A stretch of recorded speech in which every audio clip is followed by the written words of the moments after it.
Olá, sejamos todos muito bem-vindos e acolhidos a este ambiente virtual do Grupo Espírita Francisco de Assis, em Niterói, para mais um encontro onde iremos examinar questões relacionadas a Deus, a Jesus, ao Evangelho e à nossa querida doutrina espírita.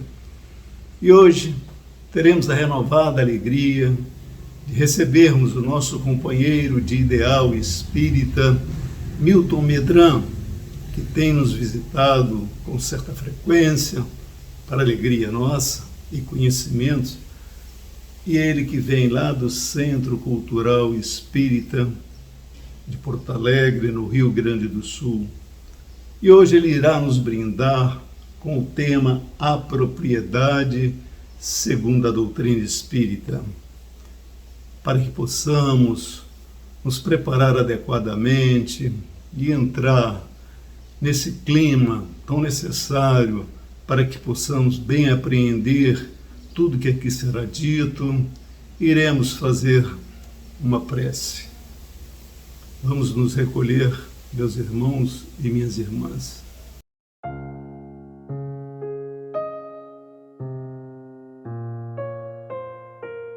Neste instante de adoração, aproximemo-nos de Deus, nosso Pai eterno e justo, e num gesto de louvor, reconheçamos a grandiosidade e a perfeição da sua criação.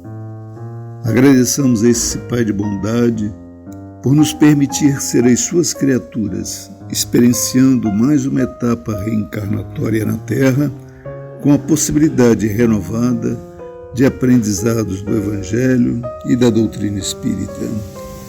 Agradecemos aos benfeitores espirituais do nosso Jefa pelo incansável suporte, indispensável às tarefas e aos tarefeiros, na realização das atividades que visam o acolhimento, o atendimento, o esclarecimento e o consolo de todos aqueles irmãos com quem nos relacionamos nos planos material e espiritual. Rogamos a Deus, Pai de amor supremo e infinita misericórdia, para que esta oração possa refrigerar e aliviar os nossos corpos e as nossas almas, e que possa alcançar todos os nossos irmãos em humanidade, neste momento de tantas e variadas dificuldades presentes neste nosso lindo planeta. Esforcemo-nos para que a fé, a resignação, a força, a coragem e a esperança estejam presentes em nossa vida diária, a fim de superarmos as dificuldades atuais desta nossa jornada evolutiva. Que assim seja.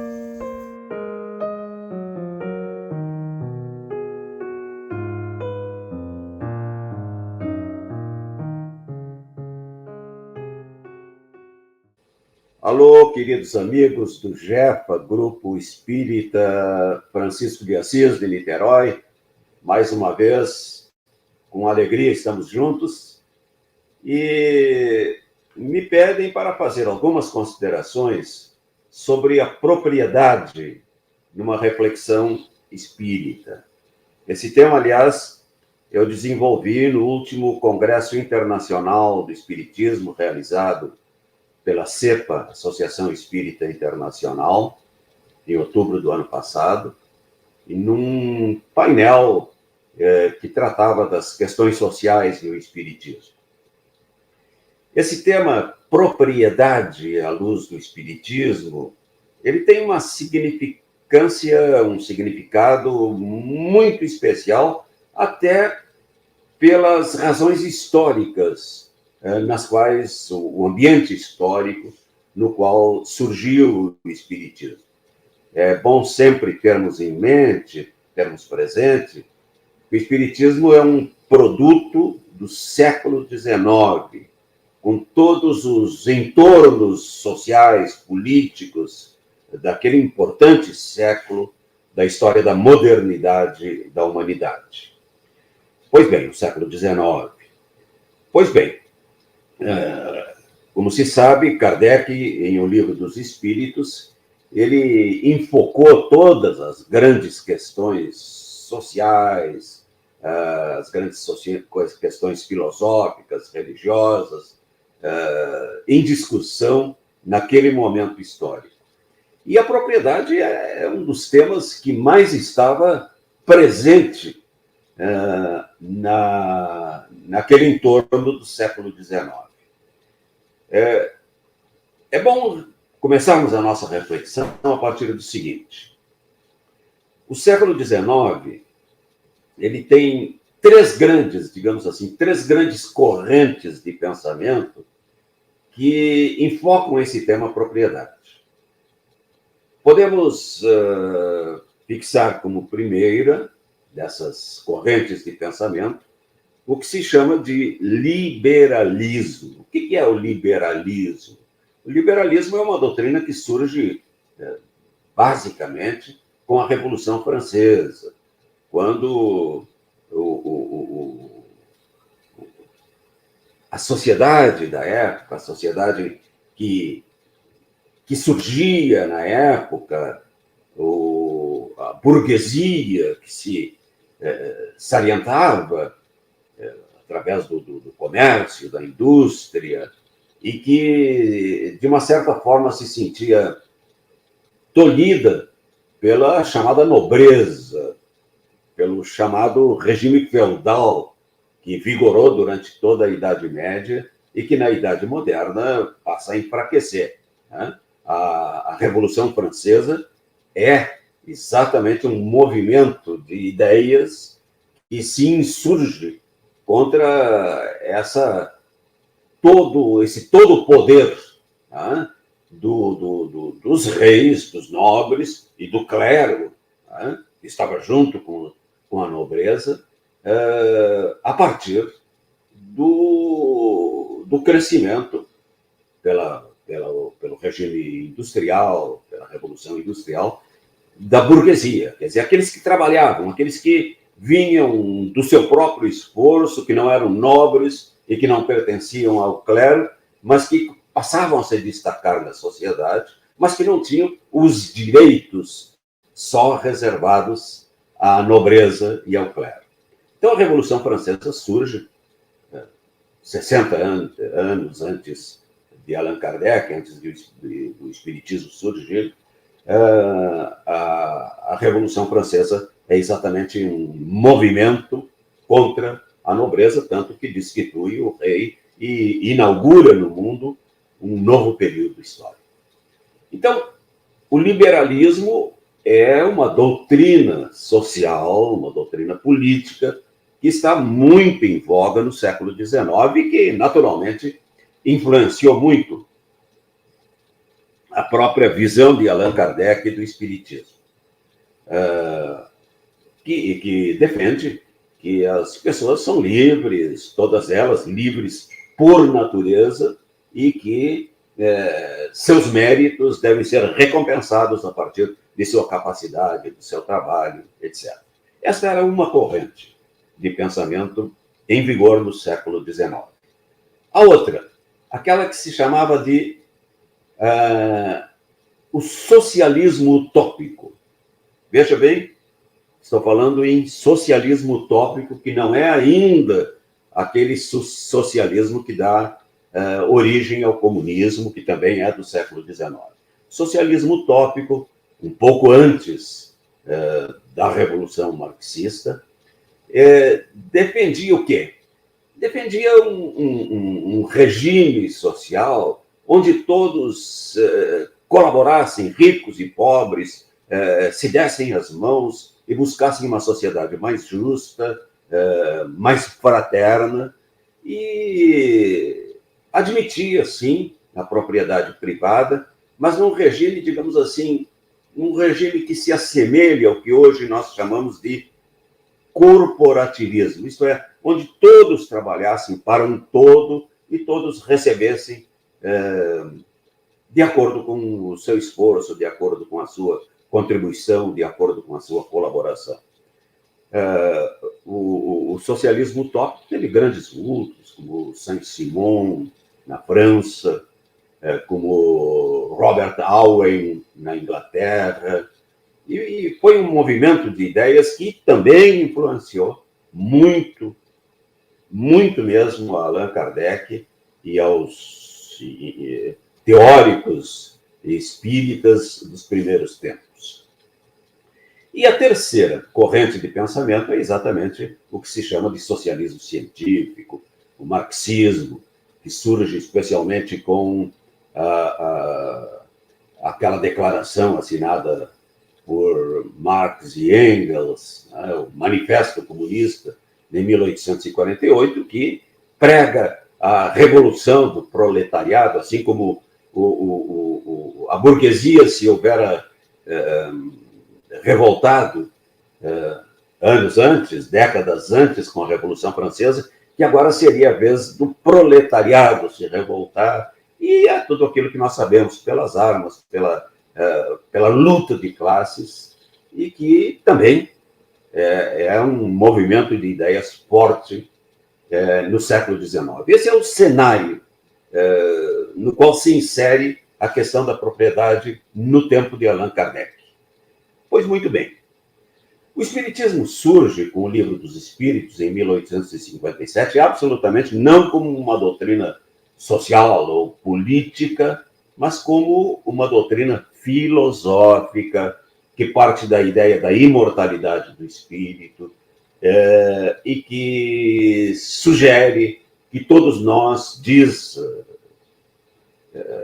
especificamente, que todos nós, como espíritos, nascemos simples e ignorantes e que estamos adstritos, estamos regidos por um processo de contínua transformação, de contínua evolução, porque evolução também é uma ideia do século XIX e que avançamos, assim como a sociedade avança, assim como todos os seres vivos avançam através do processo da evolução, através da lei da evolução, o espírito, ou seja, a consciência, aquilo que de mais nobre temos, aquilo que nos distingue, segundo o Espiritismo, aquilo que nos revela, aquilo que nos identifica, que é exatamente a nossa condição de espíritos imortais, isso também evolui ad infinitum, infinitamente, diferentemente do que pregavam as religiões, que teríamos um castigo eterno ou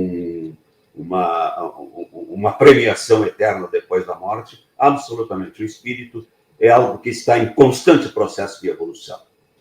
Bem, dentro dessa ideia, espiritismo que, como eu disse, não é uma doutrina política, não é uma doutrina, digamos assim, social, naquele sentido que eram as doutrinas anteriormente referidas, é uma doutrina filosófica que parte, então, da ideia do espírito. Mas que tem, evidentemente, como em todos os assuntos, em todos os temas, em todos os grandes temas do século XIX, tem também influência em Allan Kardec e nos espíritos que acolheram, que receberam, né, esse convite de Allan Kardec para a construção formal dessa doutrina, da doutrina espírita, surgida, como disse, no século XIX, no ano de 1857, com a primeira edição do Livro dos Espíritos. Mas eu parto a minha reflexão espírita a partir da ideia da propriedade, a partir de uma comunicação espírita que não está lá no Livro dos Espíritos, veio depois, mas que, penso eu, sintetiza muito bem a ideia que o Espiritismo tem de propriedade privada.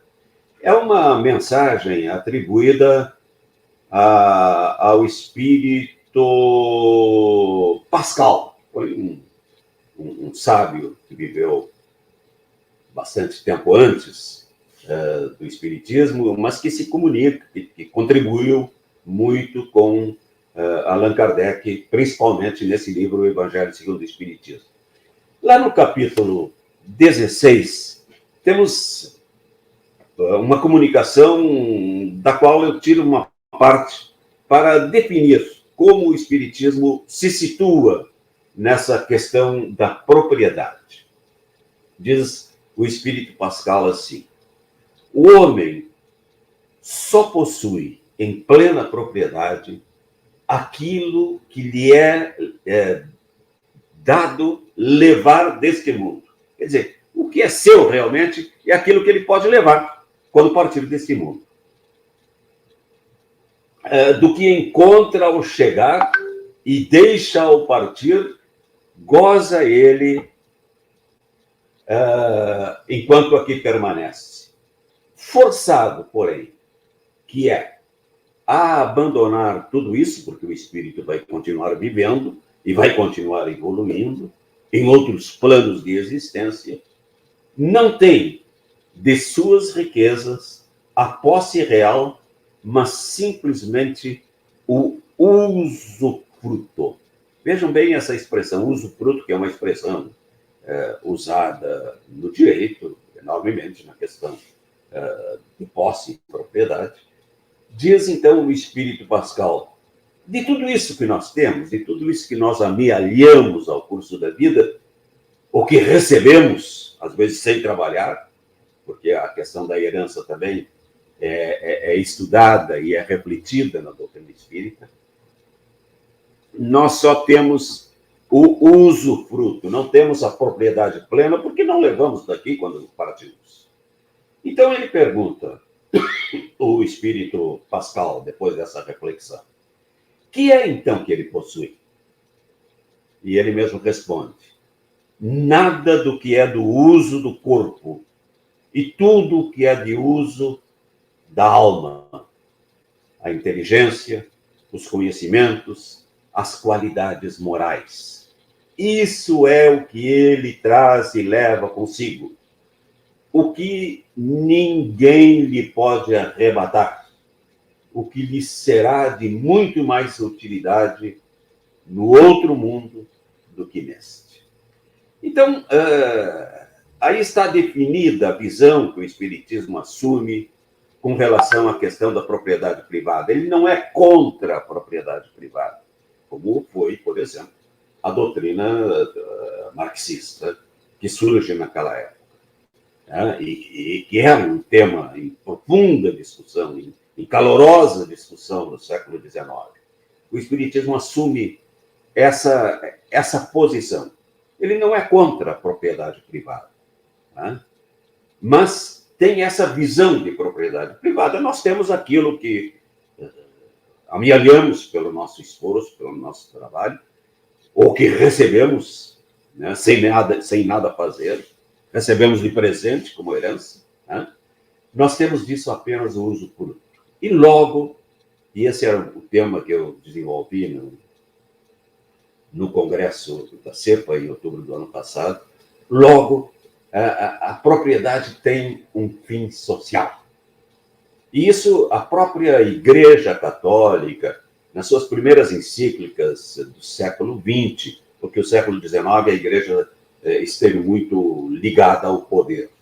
Mas, a partir do século XX, importantes encíclicas da Igreja Católica passaram a abordar esse tema, e hoje, muito mais do que nunca, com o Papa Francisco, a questão do acúmulo de bens, da desnecessidade de acumular bens, porque ou aquele que tem bens assume com isso necessariamente uma condição de usufrutuário e necessariamente de fazer com que aqueles bens que ele pôde acumular ou que lhe chegaram sirvam tenham um objeto social. Quer dizer, toda a propriedade, em toda a propriedade recai essa condição de usufrutuário do seu titular, e se são bens que lhe sobram, a necessidade de empregar isso socialmente, de fazer com que isso traga frutos à sociedade. E aí, nessa condição, a partir dessa reflexão, duas questões, entre muitas, que Allan Kardec formulou aos espíritos sobre a propriedade, duas eu separei aqui para a nossa breve reflexão de hoje.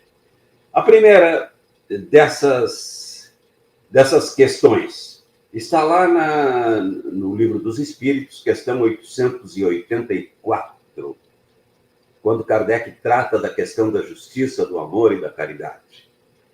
Então, quando ele trata da propriedade, ele faz a seguinte pergunta aos espíritos: qual é o caráter da propriedade legítima?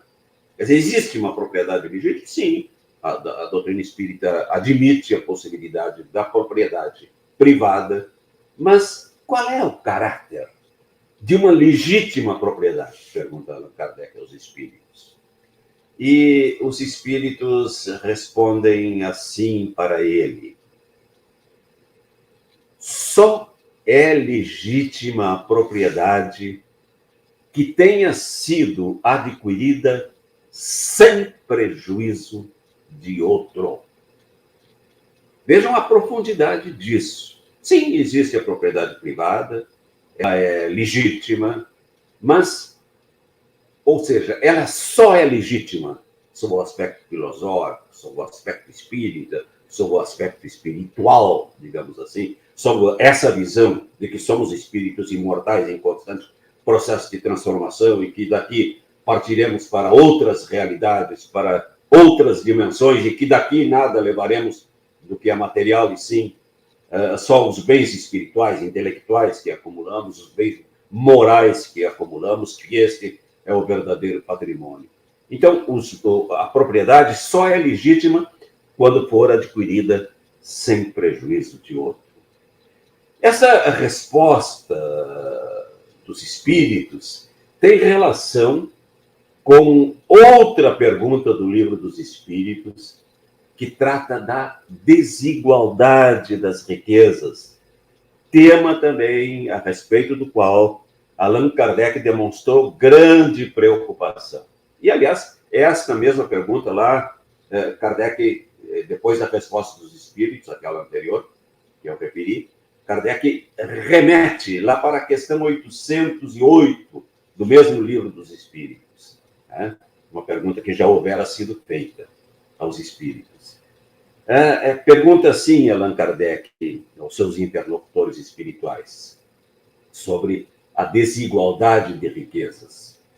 A desigualdade de riquezas, pergunta Kardec, não tem por origem a desigualdade das faculdades que dá a um mais condições, mais meios de adquirir do que outros? Ou seja, essa desigualdade intelectual, essa desigualdade moral que todos temos, até porque somos espíritos criados simples e ignorantes, sim, iguais, mas que no decorrer do nosso processo evolutivo vamos nos transformando e vamos nos tornando uns mais hábeis do que os outros. Então, essa desigualdade social, essa desigualdade intelectual, essa desigualdade de aptidões é reconhecida na doutrina espírita em um determinado momento.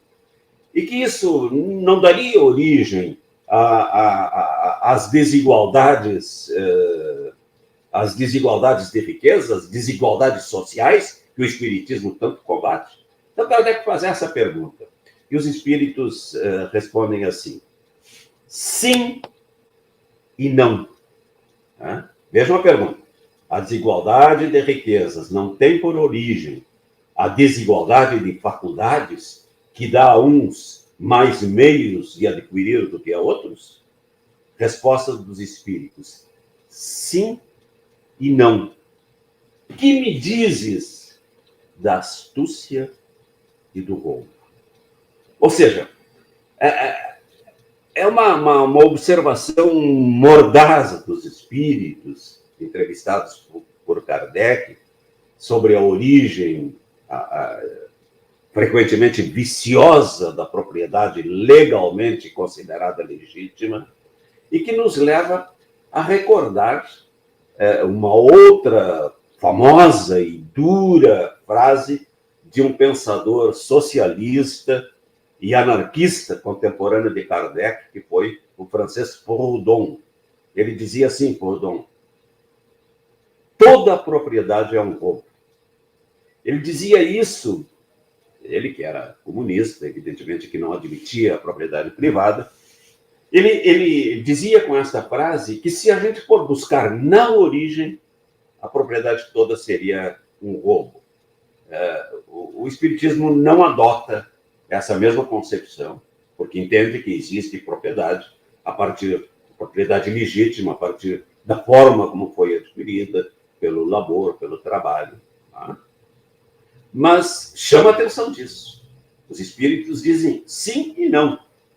Às vezes ela é legítima, outras vezes não é, porque ela veio do roubo e da astúcia de muitos. E aí é só olhar para trás e nós veremos quantas e quantas propriedades consideradas legítimas foram historicamente consideradas legítimas, sim, e que, no entanto, elas foram resultado da astúcia, do roubo, da dominação de um povo sobre o outro. Quer dizer, quando foi descoberta a América, quando foi descoberto o Brasil, e aqui se encontrou essa enorme área, imensa área de florestas, onde estavam lá os indígenas, que só tiravam da terra aquilo de que necessitavam, e o que fazem os colonizadores? Se apropriam daquilo tudo e criam o que se chamou de capitanias hereditárias, né? Onde os amigos do rei recebem grandes áreas de terra e depois das quais se tornam proprietários, né? São capitanias hereditárias, grandes extensões que depois se tornam as sesmarias, enfim. Quer dizer, muita dessa propriedade que ainda hoje chega às mãos de alguém, chega de uma certa forma viciada por a sua origem. O que fazer? Essa propriedade não é legítima de quem a recebe? Não, é legítima, é legal, mas sobre ela recai sempre um grande ônus social. Quer dizer, aquele que recebe uma propriedade assim, por herança, ele tem a obrigação de fazer com que aqueles bens eles se frutifiquem em favor de uma sociedade, dando empregos, fazendo com que aquelas grandes propriedades tenham uma harmonia com os interesses sociais, e hoje o que se fala muito, a questão ambiental, quer dizer, que se respeitem essas questões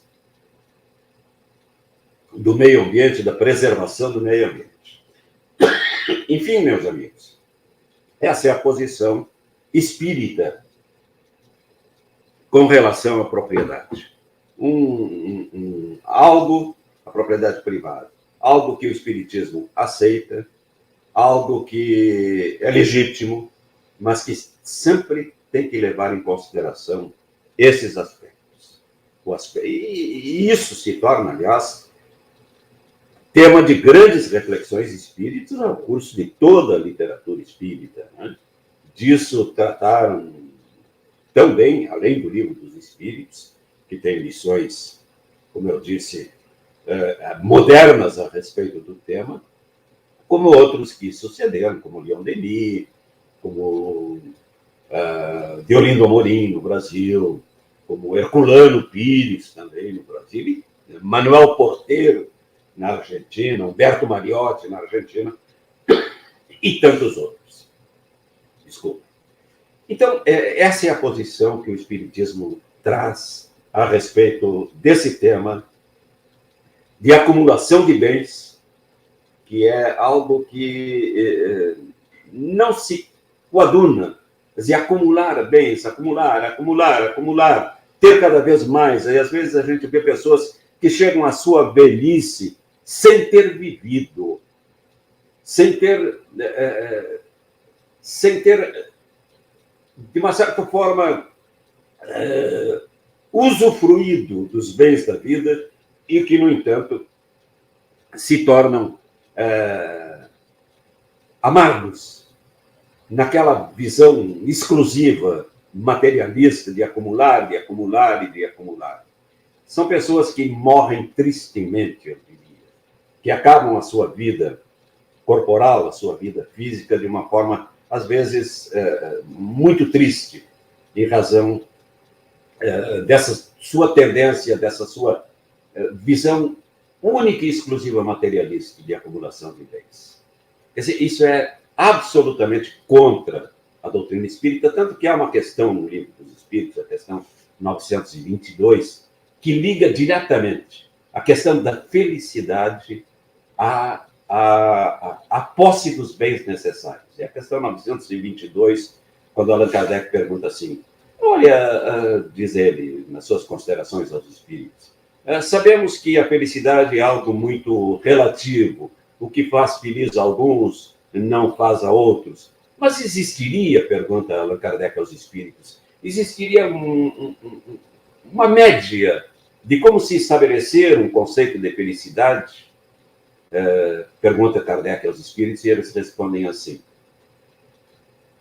Para a vida do espírito é a fé no futuro e a consciência tranquila. Isso seria a felicidade no aspecto moral, no aspecto espiritual. E para a vida material é a posse do necessário. Quer dizer, a felicidade, sob o aspecto material, segundo os espíritos, ela está condicionada a termos aquilo de que necessitamos, simplesmente. Claro que o que necessita dependendo da sua posição no mundo, não é a mesma coisa do que aquilo que outro necessitará. Um grande empresário, por exemplo, que tenha muitos bens e que receba muito, ele precisará provavelmente muito mais do que um operário para a mantença de sua vida social, da sua vida no mundo. Entretanto, a sua felicidade dependerá dele fazer daquilo que ele tem, daquilo que ele recebe, benesses sociais. Essa questão da posse do necessário, que evidentemente é muito relativa e que cada um deverá aferir do que é necessário em sua vida, em seu entorno social e político, né? Mas é essa consciência da posse do necessário que determinaria, segundo os espíritos, a própria felicidade no mundo. E para encerrar, meus amigos, essa breve reflexão, eu lembro de um conceito sobre essa questão da acumulação de bens, de um sociólogo, pensador brasileiro, que é Emir Sader. Ele faz essa interessante reflexão. Diz ele assim, se um macaco acumulasse mais bananas daquelas que pudesse comer, enquanto a maioria dos outros macacos morrem de fome, os cientistas estudariam esse acumulador para descobrir que demônios estava sucedendo com ele. Um macaco que acumulasse mais bananas do que aquilo que ele precisasse, enquanto outros macacos estivessem morrendo de fome, os cientistas iriam estudar aquele macaco para saber que coisa estranha que acontece com ele. Mas, continua refletindo o Emir Sader, quando os humanos fazem o mesmo, nós o colocamos na capa da revista Forbes. Quer dizer, se ele acumulou tantos bens a ponto de não poder desfrutar de tudo que tem, né, nós o colocamos na capa da revista Forbes. Quer dizer, é uma reflexão interessantíssima. Mas eu quero encerrar essa reflexão, meus amigos, com uma belíssima página de um grande pensador brasileiro, que foi Herculano Pires, um livrinho pequenininho, mas que eu amo esse livro, se chama O Reino.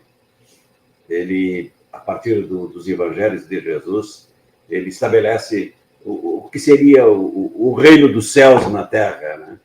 E quando ele fala sobre os frutos da terra, Herculano Pires diz assim, faz essa excelente reflexão com a qual eu encerro essa nossa atividade. Diz ele assim, a árvore que lança suas raízes ao solo e estende seus ramos aos ventos, não dá frutos para este ou aquele, mas para todos.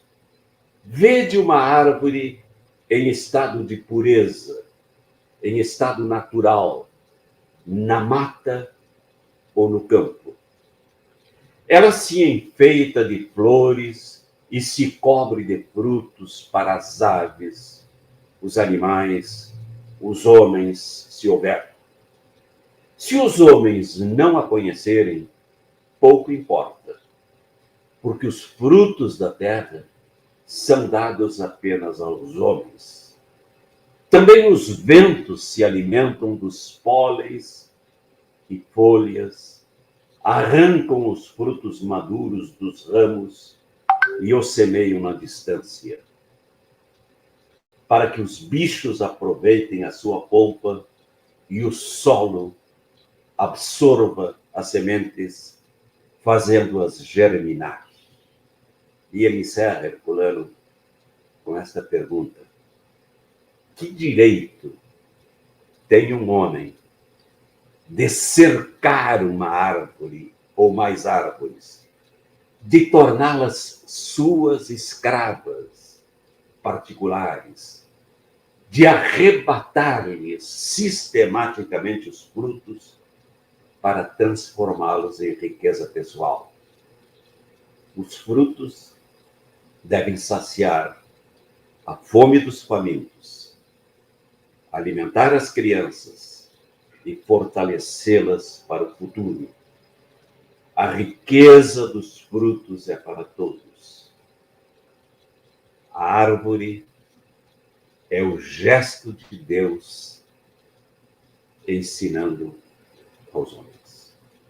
Meus amigos, é uma breve reflexão sobre a acumulação de bens, sobre propriedade privada, que o Espiritismo não recusa, mas ao qual dá esse significado eminentemente social, eminentemente coletivo, tá? Na visão que tem de que somos espíritos imortais em processo de evolução e que aquilo que acumulamos aqui absolutamente de nada vai nos servir no nosso processo evolutivo quando nos libertarmos do corpo e voltarmos à dimensão espiritual da qual proviemos. Muito obrigado por mais essa oportunidade de trabalho, de reflexão e de contato com vocês.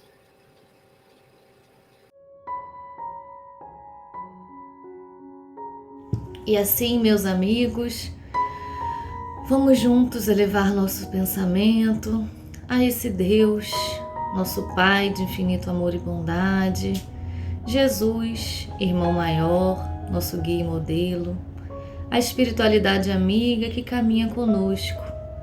Estamos aqui reunidos a fim de agradecer as tantas bênçãos, agradecer a oportunidade de conhecer essa doutrina consoladora, agradecer o momento de mais estudos, aprendizados, reflexões, agradecer pela saúde do nosso corpo e pelas tantas outras coisas que nos são chegadas ou que nos são retiradas em nosso favor, de acordo com a sabedoria maior.